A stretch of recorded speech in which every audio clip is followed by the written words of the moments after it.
Hi, welcome to the channel.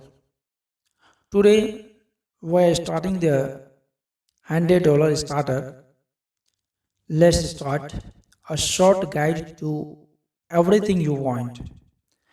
Imagine a life where all your time is spent on the things you want to do. Imagine giving your greatest attention to a project you create yourself instead of working as a cog in a machine that exists to make other people rich.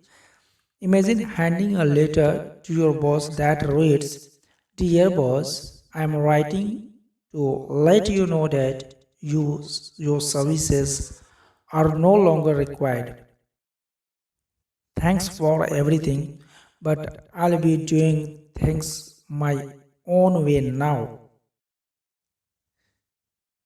Imagine that today is your final day of working for anyone other than yourself. What if very soon, not in some distant, undefined future, you prepare for work by firing up a laptop in your home office, walking into a storefront you have opened, phoning a client who trusts you for helpful advice, or otherwise doing what you want instead of what someone tells you to do. All over the world and in many different ways, thousands of people are doing exactly that. They are rewriting the rules of work, becoming their own bosses, and creating a new future. This new model of doing business is well underway for these unexpected entrepreneurs, most of whom have never thought of themselves as businessmen and businesswomen. It's a micro business revolution, a way of earning a good living while crafting a life of independence and purpose. Other books chronicle the rise of internet startups, complete with warrants about venture capital and tales of in-house organic restaurants.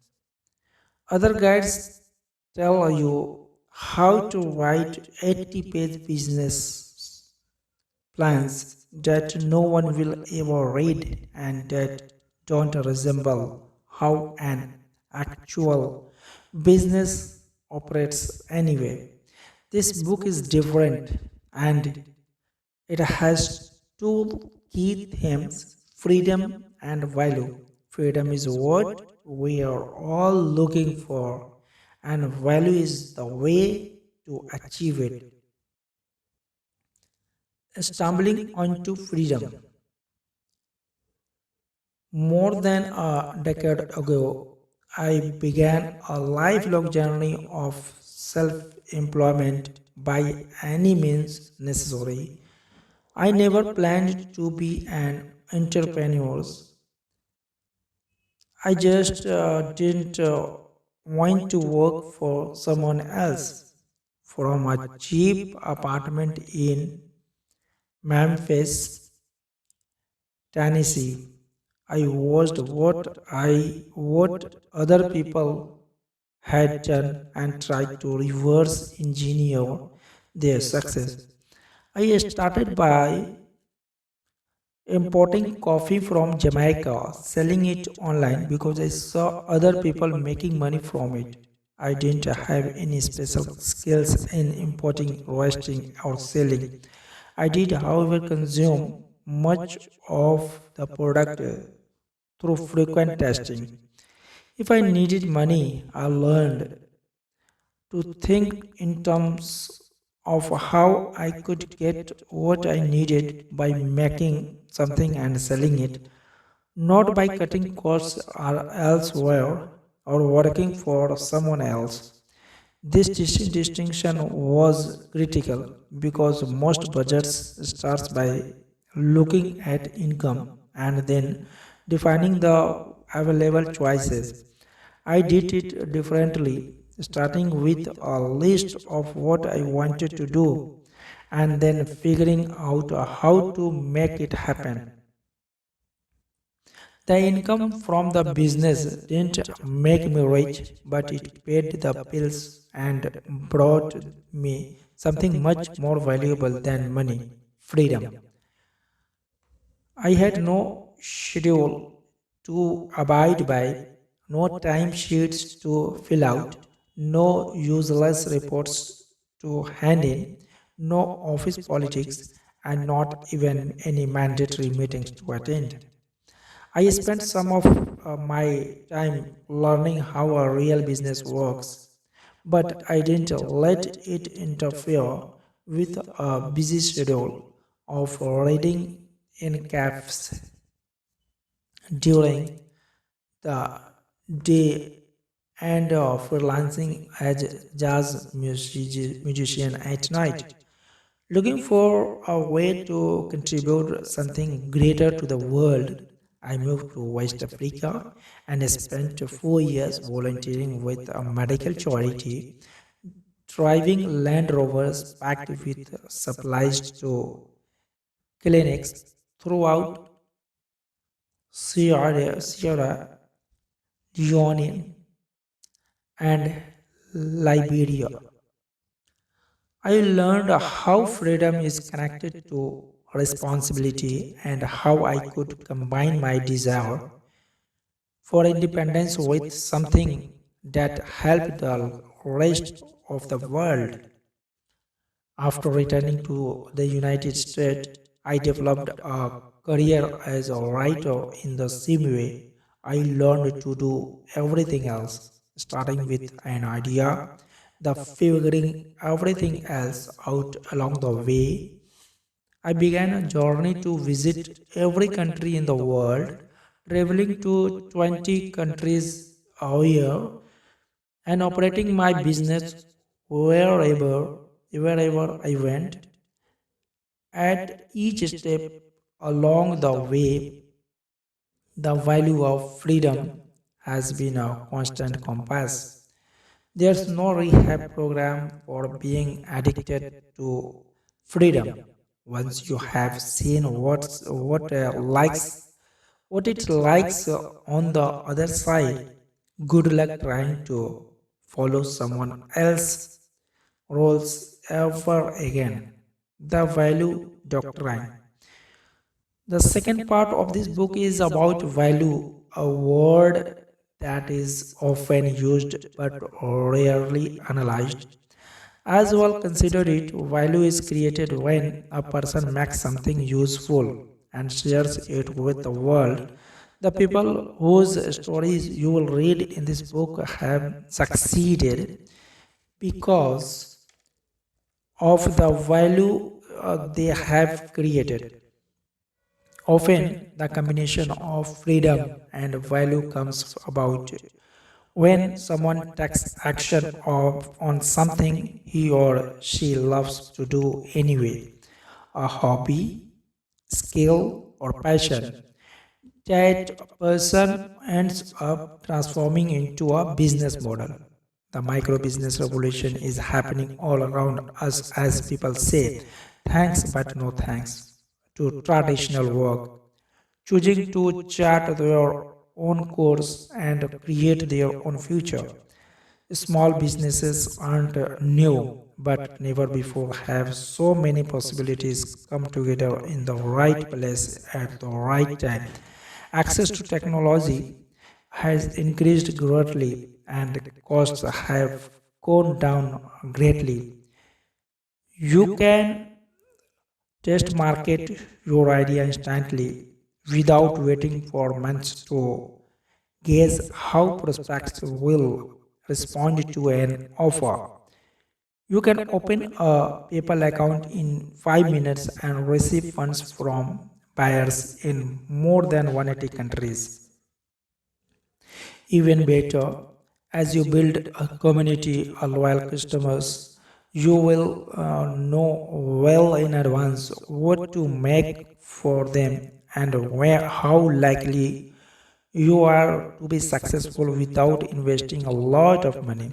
In fact, the more you understand how your skills and knowledge can be useful to others, the more your odds of success will go up. Perhaps most people, and most important, the vital career question of what is risky and what is safe has changed permanently. The old choice was to work at a job or take a big risk going out on your own. The new reality is that working at a job may be the far riskier choice. Instead, take the safe road and go out on your own.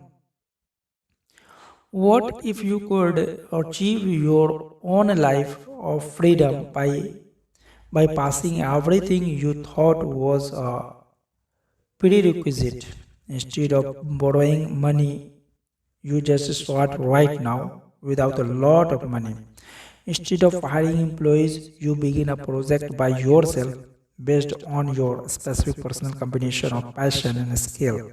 Instead of going to business school, which doesn't actually train people to create a small business, you have the $60,000 in tuition and learn as you go. Remember, this book isn't about founding a big internet startup, and it isn't about opening a traditional business by putting on a suit and begging for money at the bank. Instead, it's the account of people who found a way to live their dreams and make a good living from something they care deeply about. What if their success could be replicated? What if there was a master plan you could follow, learning from those who have made it happen? It's a blueprint, not a vague series of ideas.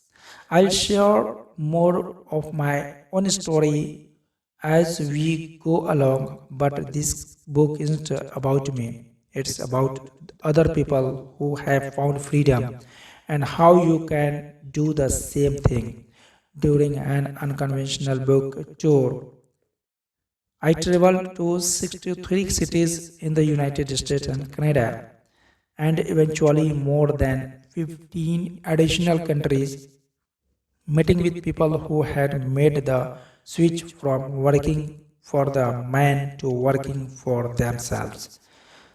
I then worked with a small team to create a comprehensive multi-year study involving more than 100 interview subjects, com- combing through reams of data, more than 4,000 pages of written surveys answers, in addition to hundreds of phone calls, Skype sessions, and back and forth emails. I compiled the most important lessons which are offered here for your review and action. This blueprint to freedom is fully customizable and highly actionable. At many points along the way, you will have a chance to pause and work on your own plan before continuing to learn more about what other people have done. A few of the people in the study are natural born renegades, determined to go it alone from young adulthood onward, but most are ordinary people who had no intention of working on their own until later in life. Several had been laid off or fired from a job and suddenly had to find a way to pay the bills or support a family. In almost all these cases, they said something like, losing my job was the best thing that never happened to me. If I hadn't been pushed, I never been have made the leap. Make no mistake, the blueprint does not tell you how to do less work. It tells you how to do better work. The goal isn't to get rich quickly, but to build something that other people will value enough to pay for. You are not just creating a job for yourself, you are crafting a legacy.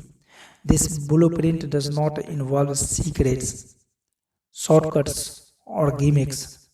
There are no visualization exercises here. If you think you can manifest your way to money simply by thinking about it, put this book down and spend your time doing that. Instead, this book is all about practical things you can do to take responsibility for your own future. Read it if you want to build something beautiful on the road of freedom. Can you transition to a meaningful life oriented towards something you love to do? Yes. Can you make money doing it? Yes. And here are the stories of people who have led the way. Is there a path you can follow for your own escape plan? Yes, here is the path. Follow it to create the freedom you crave. We will start part 1, Unexpected Entrepreneurs, in the next session. And okay, if you are new on the channel, subscribe the channel so that you will get notification about new video upload. Don't forget to like and share.